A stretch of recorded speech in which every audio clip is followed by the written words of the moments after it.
જય શ્રી કૃષ્ણ. અત્યારે ઉષ્ણકાલમાં પ્રભુ ફૂલમંડળીમાં બિરાજે છે. દ્વિતીયા પાઠથી ફૂલમંડળી ચાલુ થાય છે અને દ્વિતીયા પાઠના દિવસે ગુલાબની ફૂલમંડળી આવે છે અને પ્રભુ તેમાં ખૂબ જ પ્રેમપૂર્વક બિરાજે છે. આ ફૂલો છે એ વ્રજભક્તોનું સ્વરૂપ છે. ફૂલની કુંજમાં પ્રભુ પધારે છે અને ભક્તોનો ભાવ અંગીકાર કરે છે. ગુલાબ, મોગરો, ચંપો, પીળા ફૂલની, જુઈની વગેરેની અલગ અલગ પ્રકારના ફૂલોની ફૂલમંડળી સિદ્ધ થાય છે.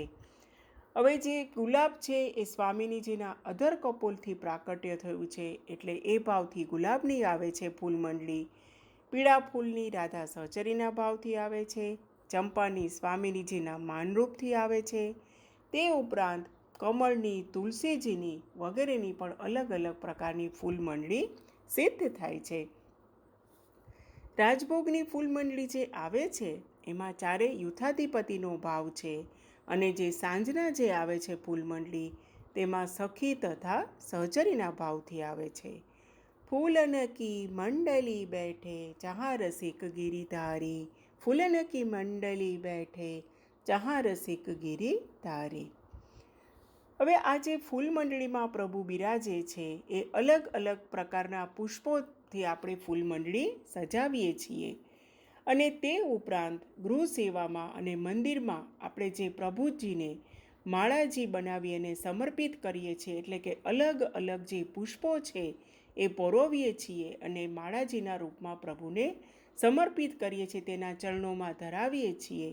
તો ત્યારે જે આ ફૂલો છે જે વ્રજભક્તના સ્વરૂપમાં બિરાજે છે તે ખૂબ જ પ્રસન્ન થાય છે અને શું કહે છે કે તમે મારો પ્રભુ સાથે અંગીકાર કરાવ્યો, તમે તેના ચરણ કમળમાં મને સમર્પિત કરાવ્યો, તેથી તે તમને ખૂબ જ આપણને આશીર્વાદ આપે છે.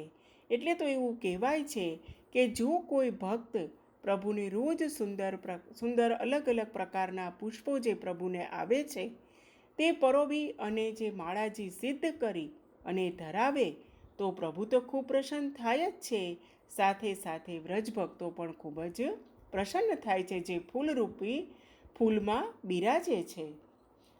તેથી જ શું કહેવાય છે કે આ જે ફૂલરૂપી વ્રજભક્તો છે તે ખૂબ જ પ્રસન્ન થાય છે જ્યારે પ્રભુને અંગીકાર થાય છે, સમર્પિત થાય છે અને શું કહે છે ખીલીને કે હવે અમારો પ્રભુ જલ્દી અંગીકાર કરશે. અને અંતમાં આપણે કહીશું કુસુમ બંગલા બેઠે લાલ, કુસુમ બંગલા બેઠે લાલ. શ્રીનાથજી બાવા કી જય. જય શ્રી કૃષ્ણ.